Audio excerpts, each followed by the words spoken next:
Hello friends, मैं हूं advocate Gauri Agarwal और आज आपके सामने आईपीसी का फर्स्ट पार्ट लेकर आ रही हूं। सबसे पहले तो आप लोगों ने आईपीसी का इंट्रोडक्शन देख लिया होगा, तो सभी बेयर एक्ट निकाल लें और बेयर एक्ट निकाल के इंडेक्स को भी साथ साथ रीड करना है। जैसा कि मैं हर वीडियो में बताती हूँ, इंडेक्स की आपको फ़ोटोकॉपी करवा के रख लेनी है। और चलिए आइए हम देखते हैं कि आईपीसी में हमें क्या पढ़ना है आज। Indian Penal Code Act 45 1862। तो ये जो है इंडियन पेनल कोड, ये ड्राफ्टिंग इसकी मैकॉले ने की थी। मैंने लास्ट वीडियो में भी डिस्कस कर दिया है, एक बार मैं दोबारा से बता देती हूँ। एक्ट नंबर 45 है, 1862 का है। लॉर्ड मैकॉले ने ड्राफ्ट किया था और इनेक्टमेंट में कब आया? ये 1 जनवरी 1862 को ये इनेक्टमेंट में आया। तो आईपीसी, सबसे पहले आईपीसी में क्या हमें ज़रूरत है कि हम क्या पढ़ते हैं सबसे पहले कि क्राइम या ऑफेंसेस होता है तो इसका पनिशमेंट क्या होगा। तो ऑफेंस और क्राइम क्या है वो आईपीसी में सेक्शन 40 में डिफ़ाइन है, तो आप जाके देख लीजिएगा। सेक्शन 40 में ऑफेंस यहाँ पे डिफ़ाइन है। क्राइम का मतलब होता क्या है, क्राइम कब होता है और क्राइम हम कैसे मानेंगे कि क्या क्राइम होता है और क्राइम को होने के लिए कौन कौन रेस्पॉन्सिबल होता है। तो व्हाट इज़ क्राइम? तो कैनी, स्टीफन, बहुत सारे लोगों ने अपनी अपनी डेफिनेशंस दी थी, जो मैंने इंट्रोडक्शंस में बताया था कि क्राइम क्या होता है। It is a public violation of public right and duties. तो violation of public right is a public wrong. तो जो पब्लिक रॉन्ग होता है या राइट उनकी ड्यूटीज़ जो होती हैं उनका वायलेशन होता है, वही क्राइम कहलाता है। क्राइम कब होगा? जब एक्टस रियस और मेंस रिया दोनों होगा, यानी मेंस रिया मतलब इंटेंसली होगा या एक्टस रिया यानी फिज़िकली होगा।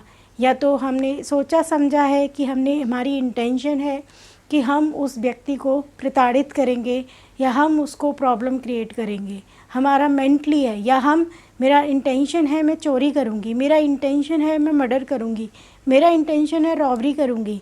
तो ये मेरा इंटेंशन है। जब तक इंटेंशन और एक्टस रियस नहीं होंगे तो वो क्राइम नहीं कहलाएगा। सपोज़ दैट अगर मैंने बोला कि मेरी इंटेंशन है मैं चोरी करूँगी, लेकिन मैंने चोरी की ही नहीं, सिर्फ मैंने इंटेंशन रखा और मैंने आगे एक्ट नहीं किया, तो क्या यह क्राइम हुआ?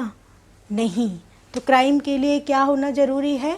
क्राइम के लिए एक्टस रियस, यानी क्राइम में अगर मेंस रिया है और एक्टस रियस नहीं है तो भी ये क्या होगा? ये क्राइम नहीं कहलाएगा। अगर क्राइम में एक्टस रियस है और मेंस रिया नहीं है, एक्टस रियस मतलब किसी के बहकावे में आके मैंने सामने वाले को बिना इंटेंशन के अपनी के मार दिया, तो क्या ऐसा पॉसिबल है? मुझे भड़काओगे तब भी तो मेरी इंटेंशन जगेगी कि हाँ मुझे क्राइम करना है या मुझे मर्डर करना है। तो जिसमें इंटेंशन नहीं हो, यानी एक्टस रियस यानी फिज़िकली अटेम्प्ट, फिज़िकली होना, फिज़िकली और मेंटली दोनों होना बहुत ज़रूरी है, तब जाके वो क्राइम बनेगा। कुछ मैंने एक्सेप्शन थे जो इंट्रोडक्शन में मैंने एक्सप्लेन किए थे, जाके मेरी वीडियोस देखिएगा तो आपको समझ में आसानी से आएगा। ठीक है, एक मैक्सिम है, acts non face it रियम निसी mains seat रिया, यानी दोबारा से पढ़ देते हैं, acts non face it रियम निसी mains seat रिया। इसका मतलब क्या होता है कि मेंस रिया और एक्टस रियस दोनों ही ज़रूरी हैं क्राइम होने के लिए। तो mens rea and actus reus both are required to commit a crime. Steps क्या होते हैं आप देख लीजिए क्राइम के। तो क्राइम में स्टेप्स कौन कौन से हैं? इंटेंशन होना बहुत ज़रूरी है। इंटेंशन के साथ आप प्रिपरेशन करोगे। इंटेंशन जैसे अबेटमेंट, मैंने 107 से लेके 120 में एक्सप्लेन किया गया है सेक्शन में। अबेटमेंट होता है किसी को उकसाना। मैंने सामने वाले को उकसाया, जाओ जाके उसको मार दो, यानी अगर आप उसको नहीं मारोगे तो वो आपकी प्रॉपर्टी हत्या लेगा।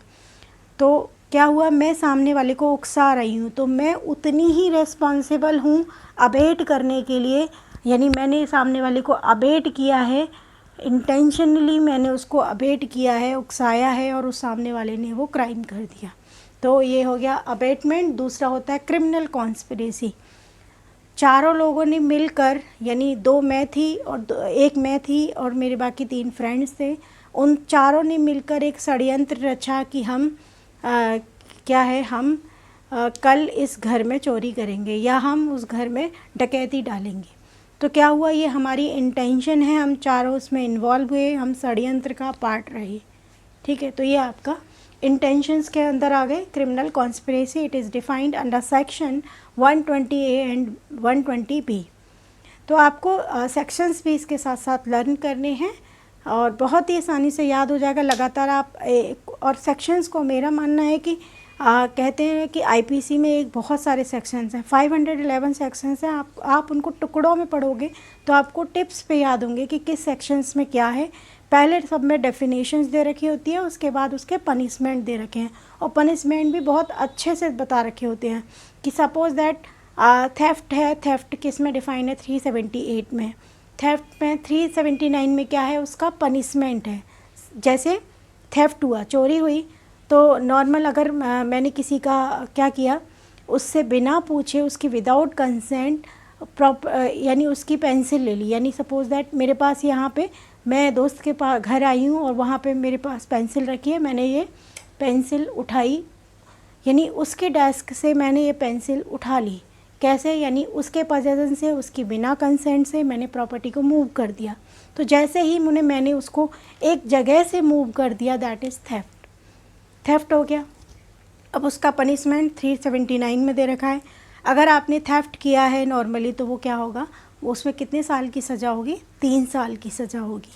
अगर मैंने किसी के घर में घुसकर चोरी की, ड्वेलिंग हाउस, बिल्डिंग, वेसल्स, इनमें जाके अगर मैंने थेफ्ट चोरी की 380 में, तो क्या होगा, तो उसका पनिशमेंट क्या मिलेगा। अगर देखो, अब मैंने उसके सामने से उसकी बिना कंसेंट के ये पेंसिल ली, ठीक है, और मैंने किसी के घर में जाके चोरी की, यानी मैंने पहला क्राइम तो क्या कर दिया, क्रिमिनल ट्रेसपास कर दिया, यानी हाउस ट्रेसपास किया। दूसरा, मैंने चीज़ों को इधर उधर सर्च करना शुरू कर दिया, उसकी डिस्टर्बेंस हुआ, तो यानी क्राइम ज़्यादा हुआ, यानी थेफ्ट का नॉर्मल थेफ्ट के कंपैरिजन में लार्ज थेफ्ट हुआ, तो क्या हुआ, उसका पनिशमेंट भी बढ़ जाएगा। तो उसका पनिशमेंट क्या हो गया, पहले नॉर्मल पनिशमेंट कितना था, 3 साल, और आगे फिर कितना हो जाएगा, घर में घुस के चोरी की है तो कितना हो गया, 7 साल। अभी यही बात कि अगर मैं घर में घुसी या मैंने चोरी की, चोरी करने के बाद यानी सपोज़ दैट मैंने ये पेन उठा लिया, पेन उठा के उसको मार दिया, यानी उसको ग्रेवियस हर्ट कर दिया, उसके कान पे मुक्का मारा, उसके पीछे के हिस्से पे मुक्का मारा, या फिर मैंने उसको डायरेक्ट गोली मार दी, यानी ग्रेवियस हर्ट कर दिया, मर्डर कर दिया, कुछ कर दिया, तो उसका पनिशमेंट अलग होगा। तो उसके लिए सज़ा कितनी होगी, मिनिमम 10 ईयर्स। तो इस तरीके से डिफाइंड है। तो बहुत ही आसानी तरीके से है, जितना बड़ा ऑफेंस उतना ही बड़ा पनिशमेंट। तो पनिशमेंट भी उसी के हिसाब से होगा जिस टाइप का ऑफेंस किया जाएगा। ठीक है, तो ये बात क्लियर हो गई होगी। तो बहुत आसान है, बहुत टिप्स पे देखो। सब 378 आपको याद हो गया, थेफ्ट है। 379 में उसका पनिशमेंट दे रखा है 3 साल का। अब घर में घुस के चोरी करते हो तो कितना हो गया, 380 में उसका पनिशमेंट कितना है, 7 साल बढ़ गया। 381 में क्या हो गया, 380 182 में, यानी आपने ग्रेवियस हर्ट किया, तो ग्रेवियस हर्ट करोगे या किसी को डराओगे कि नहीं तुम्हारी डेथ कर देंगे, ये सामान हमें लेने दो, तो उसके लिए आपका पनिशमेंट अलग हो गया, उसके लिए पनिशमेंट 10 ईयर्स हो गया। तो इसी तरीके से आपको स्टेप बाय स्टेप पढ़ना है कि जितना बड़ा ऑफेंस उतना ही उसके हिसाब से पनिशमेंट होगा और उसी हिसाब से वो कोर्ट में ट्रायल होगा। ठीक है, आगे बढ़ते हैं हम। दूसरा पार्ट है प्रिपरेशन। प्रिपरेशन हमने क्या किया, तैयारी कर रहे हैं, तो क्या केवल प्रिपरेशन जो है पार्ट होता है क्राइम का, तो यस, प्रिपरेशन भी पार्ट है। कुछ एक्सेप्शंस थे, उनमें देख रहे, टू कमिट डेकोइटी 399 में आप केवल डेकोइटी की तैयारी कर रहे हो, यानी मैंने क्या किया, मैं बाज़ार गई, बाज़ार से मैंने रस्सी लाई कि चलो हम डकैती डालेंगे, उसके लिए हम रस्सी लाते हैं। हमने एक पिस्टल तैयार की, हम मार्केट से पिस्टल लाए और उसको भी उसमें हमने गोलियां भर ली, तो हमारी प्रिपरेशन है। तो हमने प्रिपरेशन की कि हम डेकोइटी डालेंगे, आज हम उस घर में डकैती करेंगे और हम 4-5 लोग मिलकर उस घर में पूरी तैयारी के साथ जा रहे हैं। तो डकैती की तैयारी ही वो क्या है, प्रिपरेशन, वो भी एक क्राइम का पार्ट है। तो ऐसे ही इसमें हो जाएगा, 399 के अंदर आएगा कि अगर प्रिपरेशन कर रहे हैं तो कम सज़ा होगी। आपने मर्डर कर दिया प्रिपरेशन, यानी आपने डकैती कर दी तो पनिशमेंट होगा, और इन सब में रिग्रेस टाइप का इम्प्रिजमेंट होता है। बताऊंगी इम्प्रिजमेंट 2 टाइप के होते हैं, सिंपल और रिग्रेस इम्प्रिजमेंट। और या फिर मैंने डकैती डालने के साथ साथ मर्डर कर दिया तो उसका पनिशमेंट और बढ़ गया। तो आपको सिर्फ मेंटली सोचना है कि आपने कोई ऑफेंस अगर हीनियस क्राइम किया है तो हीनियस पन टाइप का, यानी उसका पनिशमेंट भी बड़ा होगा। छोटा ऑफेंस किया है तो उसका पनिशमेंट भी छोटा होगा।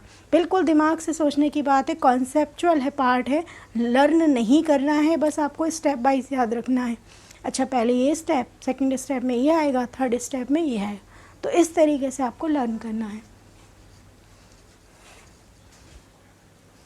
नेक्स्ट हम चलते हैं कलेक्टिंग आर्म्स और committing attempt committing depredation of territories of power of peace of with government of India. तो यही सारे प्रिपरेशंस दे रखे हैं। प्रिपरेशन हमने डाका डालने, डकैती करने की कोशिश की, हमने गवर्नमेंट ऑफ इंडिया में के जो टेरिटरीज हैं उन पे ब्रीच ऑफ पीस करने की कोशिश की, तो वो सारी चीज़ें आ जाएंगी यहाँ पे। तीसरा पॉइंट है अटेम्प्ट यानी जैसे ही थेफ्ट की मैंने एग्जांपल दिया था कि मैंने ये पेंसिल जो है वो सामने वाले के किसी के सामने से उसकी बिना कंसेंट के मैंने उसकी प्रॉपर्टी यानी उसकी पेंसिल को मूव कर दिया उसके पोजेशन से, तो ये थेफ्ट हो गया। अब अटेम्प्ट टू थेफ्ट क्या होता है? सपोज दैट यहाँ पे एक बॉक्स था, यहाँ पे एक बॉक्स रखा था उसके सामने, मुझे लगा उसके बॉक्स में पैसे पड़े हैं, मैंने हाथ डाल दिया, उसके बॉक्स में हाथ डाला लेकिन पैसे नहीं थे, मैंने चुपचाप हाथ निकाल लिया। मैंने सोचा उसको पता भी नहीं है, वो अपने काम में लगा हुआ था, मैंने हाथ डाला और ऐसे ही रख दिया। तो ये क्या हो गया? अटेम्प्ट टू थेफ्ट हो गया। तो अटेम्प्ट टू थेफ्ट किस में दे रखा है? 511 सेक्शंस में। यानी आपने कोशिश की चोरी करने की तो भी वो एक क्राइम है। तो यहीं पे दे रखा है अटेम्प्ट टू, यानी अटेम्प्ट टू कमिट मर्डर, यानी अटेम्प्ट टू मर्डर, आपने किसी का मर्डर करने की कोशिश की तो भी एक क्राइम है। Culpable homicide, attempt to culpable homicide under section 308, तो भी ये एक क्राइम है। अटेम्प्ट टू सुसाइड 309, ये भी एक क्या है? पनिशेबल है। अगर नेक्स्ट है अटेम्प्ट टू रॉबरी, यानी आपने रॉबरी की करने की कोशिश की 393 सेक्शन में, तो भी ये पनिशेबल है। वही सीक्वेंस याद रखना है। 392 में 390 में रॉबरी डिफाइंड है, 392 में उसका पनिशमेंट दे रखा है, रिगस टाइप का पनिशमेंट होता है, इसमें मिनिमम 10 ईयर्स की सज़ा होती है। और रॉबरी के साथ आपने अगर मर्डर कर दिया तो रिग्रेस इम्प्रिजमेंट, लाइफ इम्प्रिजमेंट होगा और मिनिमम 10 ईयर्स की सज़ा होगी। और ये कॉग्निजेबल नॉन बेलेबल क्राइम है। तो इस तरीके से आपको सीक्वेंस में याद रखना है। भाई आपने रॉबरी की है तो मिनिमम उसका पनिशमेंट जितना होता है, उसके ऊपर आपने ग्रेवियस हर्ट कर दिया तो प्लस उसका ऑफेंस पनिशमेंट जोड़ दीजिए, प्लस अगर उसने कोई मर्डर कर दिया है तो उसका पनिशमेंट जोड़ दीजिए। तो इस तरीके से पनिशमेंट भी ऑफेंसेस के अकॉर्डिंग एनहांस होते जाते हैं। ठीक है, अगर हम बात करते हैं ऑफेंस की, ऑफेंसेस यानी इन सब तीनों के पार्ट से मिलके क्या बनता है? ऑफेंस बनता है। इंटेंशन हुई, प्रिपरेशन हुई और अटेम्प्ट हो गया। ऑफेंस में हम इंक्लूड कर रहे हैं हमारे जैसे थेफ्ट, मर्डर, डेकोइटी हमने अभी बता दिया। थेफ्ट में, मर्डर में, dacoity, theft under 378, murder 302 and dacoity, ये सब हमने एक्सप्लेन कर दिया। तो इस तरीके से हमें ऑफेंसेस हैं। अब उनके ऑफेंसेस में पनिशमेंट, तो पनिशमेंट दे रखा है अंडर सेक्शन 53, जिसमें पनिशमेंट डिफाइंड है, किस तरीके के पनिशमेंट होते हैं। पहले ये 6 टाइप के पनिशमेंट थे लेकिन ये ओमिशन हुआ, यानी अमेंडमेंट के बाद ये 5 टाइप के पनिशमेंट रह गए। तो पनिशमेंट में आपका होता है डेथ सेंटेंस, दूसरा होता है लाइफ इम्प्रिजमेंट, तीसरा होता है इम्प्रिजमेंट। इम्प्रिजमेंट 2 टाइप के होते हैं, पहला होता है रिग्रेस और सिंपल इम्प्रिजमेंट। दोनों में क्या डिफरेंस है ये मैं एक्सप्लेन करती हूँ। रिग्रेस इम्प्रिजमेंट क्या होता है कि हम सपोज दैट अगर जेल में बंदा है, यानी कैदी जो है, जो ऑफेंडर है वो जेल में है, उसकी बिना कंसल्ट के, यानी उससे बिना पूछे ज़बरदस्ती उससे लेबर वर्क कराया जाता है, हार्ड वर्क कराया जाता है, उससे उसको काम करना ही है, तो वो हो गया रिग्रेस इम्प्रिजमेंट। और दूसरा होता है सिंपल इम्प्रिजमेंट, यानी उसकी इच्छा हो तो ही वह काम करे, अदरवाइज़ वो काम ना करे। तो वो होता है सिंपल इम्प्रीजमेंट। इसी तरीके से 2 टाइप के इम्प्रीजमेंट होते हैं, रिग्रेस जिसमें उसकी इच्छा के विरुद्ध ही उसको काम करना पड़ता है, उसको हार्ड वर्क करना पड़ता है, यानी उसको लेबर का काम बोला जाएगा, जैसा उसको बोला जाएगा उसको वैसा ही करना पड़ेगा। सिंपल इम्प्रीजमेंट में उसकी इच्छा है तो वो करे, उसकी इच्छा है तो वो नहीं करे, वो हो गया सिंपल इम्प्रीजमेंट। इसके बाद आता है फ़ाइन। फ़ाइन जो है वो कितना होना चाहिए? फ़ाइन अनलिमिटेड है but not exclusive, it is defined under section 63। तो मैक्सिमम तो अनलिमिटेड फ़ाइन होना चाहिए, और उसका जो वो है अनलिमिटेड है लेकिन वो एक्सक्लूसिव नहीं होना चाहिए। और एक इस सेक्शन में सेक्शन 63, एक दोबारा रिपीट कर देती हूँ, हर सेक्शंस आपको टिप्स पर होनी चाहिए, तो बार बार आप सुनोगे लगातार तो आपको अच्छे से लर्न हो जाएंगे। इसके बाद मैक्सिमम फ़ाइन कितना होना चाहिए? मैक्सिमम फ़ाइन और मिनिमम फ़ाइन की बात करते हैं तो मैक्सिमम फ़ाइन हमने 63 सेक्शन में बता दिया, unlimited but not exclusive.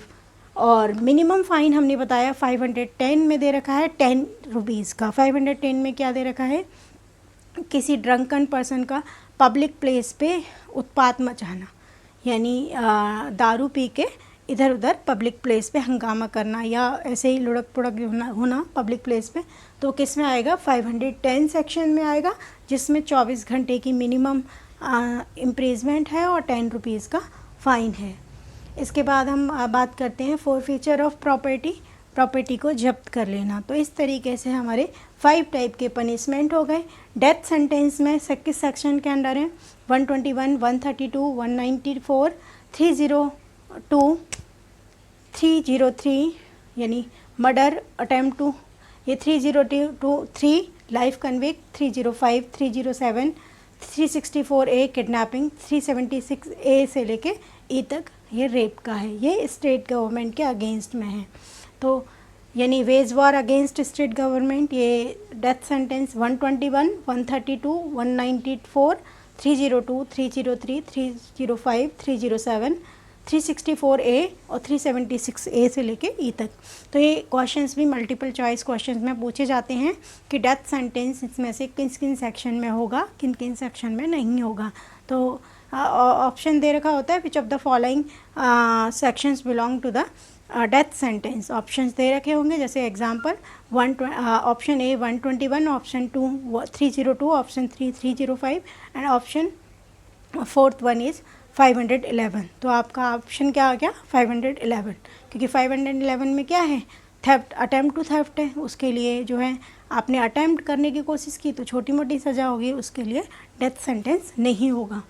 Next हम बात करते हैं लाइफ इम्प्रिजमेंट की, जो मैंने आपको बता दिया है। रिग्रेस पनिशमेंट होगा फॉर रिमेनिंग लाइफ, जितनी आपकी, जैसे आपने सज़ा मान लो 60 यानी सज़ा आपने आपको जो सज़ा मिली वो 30 पे आपका जजमेंट हुआ कि 30 इयर्स के थे आपने, कि आपको लाइफ इम्प्रिजमेंट दिया जाता है। तो आप 30 साल के बाद जितनी बची ज़िंदगी है वो सारी आपकी रिग्रेस इम्प्रिजमेंट में हो जाएगी, यानी आप जब तक जियोगे जब तक आपको जेल में सज़ा काटनी पड़ेगी, ये है। उसके बाद इम्प्रिजमेंट मैक्सिमम 14 इयर्स का है, 392 में दे रखा है। रॉबरी में मैक्सिमम रिग्रेस इम्प्रिजमेंट 14 इयर्स का है, और अगर अटैम्प्ट करते हो तो वही वो 7 साल का हो जाता है, तो जस्ट हाफ हो जाता है। तो मैं एक ट्रिक से बताऊंगी कैसे आपको पनिशमेंट लर्न करने हैं। देखो अब आपको आसानी से याद हो गया ना, 392 में मैंने क्या बोला? 14 इयर्स, और अटैम्प्ट कर दिया तो कितना हो गया? 7 साल, यानी अटैम्प्ट करे तो हाफ हो गया, और अगर वहीं पे अगर रॉबरी कर दिया तो 14 हो गया, और वहीं पे अगर मर्डर भी कर दिया तो क्या हो जाएगा? लाइफ इम्प्रिजमेंट हो जाएगा। बहुत आसान है, जितना कम ऑफेंस उतना पनिशमेंट, जितना बड़ा ऑफेंस उतना ही उसके हिसाब से पनिशमेंट, और उस हिसाब से कोर्ट ट्रायल करती है। तो ज़्यादातर रिग्रेस इम्प्रिजमेंट कौन ट्रायल करता है? Magistrate first class. ये सब कहाँ डिफाइंड है? तो इनका पूरा प्रोसीजर CRPC में दे रखा है। मैंने CRPC में बताया था कि 6 कॉलम होते हैं, उन 6 कॉलम में सेक्शन 1 में कौन सा ऑफेंस है, सेक्शन उसके बाद पनिशमेंट किस टाइप का है, उसके बाद इस तरीके से पॉइंट दे रखे हैं कि कॉग्निजेबल नॉन कॉग्निजेबल ऑफेंस है, बेलेबल नॉन बेलेबल है, और किस कोर्ट के द्वारा वो ट्रायल होगा। तो ये सारा CRPC में डिफाइन दे रखा है। इसके बाद इम्प्रीजमेंट, मिनिमम इम्प्रीजमेंट 510 में आपने ड्रंकन पर्सन यानी कोई दारू पी के इधर उधर पब्लिक प्लेस पे इधर उधर ढोल रहा है, घूम रहा है, पब्लिक प्लेस पे जो पीस यानी पब्लिक प्लेस पे हंगामा मचा रहा है, तो वो 510 के अंदर आ जाएगा। तो उसमें मिनिमम इम्प्रिजमेंट कितना है, 24 आवर्स। ये याद रखना है, ऐसे टाइप के क्वेश्चन आते हैं। इस तरीके से आपका ये जनरल कॉन्सेप्ट क्लियर हो गया होगा। आई होप आपको नहीं समझ में आया हो तो मुझे कमेंट करके ज़रूर बताइएगा। वीडियो के बीच में बता देती हूँ, वीडियो को लाइक कीजिएगा, कमेंट कीजिएगा, सब्सक्राइब करना ना भूलिएगा। इसके बाद हम स्टार्ट करेंगे आईपीसी सेक्शन 1 से। तो सेक्शन 1 पे चलते हैं, अपना BREC निकाल लीजिए और रीड करते हैं साथ के साथ। सेक्शन 1 जो है आईपीसी में टोटल सेक्शन 511 है, चैप्टर 23 है। फर्स्ट चैप्टर प्रिलिमिनरी की बात करता है और फर्स्ट सेक्शन में है टाइटल एक्सटेंट एंड कमेंसमेंट। तो टाइटल की बात करता है, मैं कौन हूँ, मेरा नाम क्या है, मैं कब एनफोर्समेंट में आया और मैं किस किस पर अप्लाई होऊंगा। ये 4 क्वेश्चन टाइटल कहता है। तो पहला टाइटल में इंडियन पैनल कोड 1860 हूँ, मैं एनफोर्समेंट में कब आया, मैं 1 जनवरी 1862 को एनफोर्समेंट में आया। एक्ट नंबर मेरा 45 है और मैं पूरे इंडिया पे अप्लाई होऊंगा। पहले मैं I will apply to whole India. पहले मैं जम्मू एंड कश्मीर पे अप्लाई नहीं हुआ करता था, लेकिन अब मैं जम्मू एंड कश्मीर पे अप्लाई होता हूँ। जम्मू एंड कश्मीर पे मैं एक्ट जब से 31 अक्टूबर 2019 से मैं जम्मू एंड कश्मीर पे भी अप्लाई होने लगा। पहले जम्मू एंड कश्मीर में कौन सा कोड चलता था, रणवीर पैनल कोड, लेकिन अब जो है वो इंडियन पैनल कोड होगा। एंट्री जो इसका सेक्शन नंबर है वो सीरियल नंबर जो है वो 95 है। तो आपको एंट्री नंबर भी याद रखना है कि कब एनफोर्समेंट में आया, जम्मू एंड कश्मीर कब हटा, 31 अक्टूबर 2019 को। तो ये आपका पहला टाइटल हो गया। Second section offence committed with in India. Second जो है वो इंटर टेरिटोरियल ऑफेंसेस की बात करता है और सेक्शन 3 एंड 4 जो है एक्स्ट्रा टेरिटोरियल ऑफेंसेस की बात करता है। तो आगे की वीडियो में ये एक्सप्लेन करूँगी, क्योंकि यहाँ वीडियो बहुत लंबी हो जाएगी, अपलोड होने में मुझे दिक्कत होगी। तो मिलते हैं नेक्स्ट वीडियो में। धन्यवाद।